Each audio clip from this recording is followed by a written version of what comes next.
যে 7টি কারণে না বলতে জানতে হবে। কেউ যদি আপনার উপর কোনো অযাচিত দায়িত্ব দিয়ে দেয় এবং সে কাজটা আপনার নিজের কাজের ক্ষতি হয়ে দাঁড়ায়, তবে কাজদাতাকে সবিনয়ে অপারগতার কথা জানান। ক্ষেত্রবিশেষে না বলতে পারা অভদ্রতা নয়।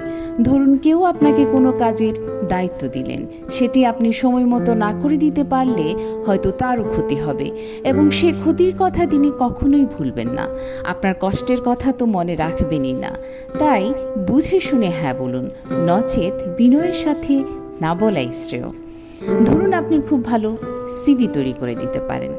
অনেকেই আপনার কাছে আসে সাহায্য নিতে, আপনি কাউকে না বলতে পারেন না। অনেক সময় হয়তো আপনি তাদের মনের মতো অথবা সময় মতো করে দিতে পারলেন না।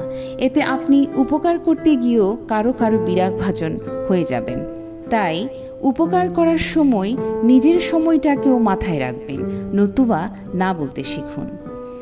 না বলতে না পারার কারণে কোনো কাজ অনেক সময় এত বেশি চাপের সৃষ্টি করে যে এতে নিজের ঘুম, শান্তি বিঘ্নিত তো হয়ই, শরীর খারাপ হওয়ারও ঝুঁকি থাকে।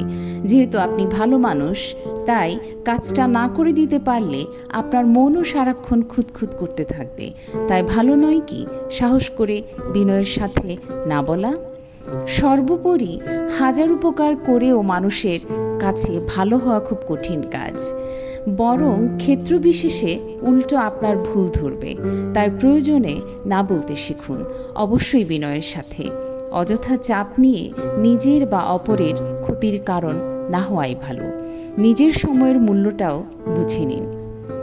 কারো দাওয়াতে সময় বা আর্থিক কারণে না যেতে পারলে অপারগতার কথা সবিনয়ে বলে দিন। শুধু রাজি হয়ে মনে চাপ তৈরি করবেন না।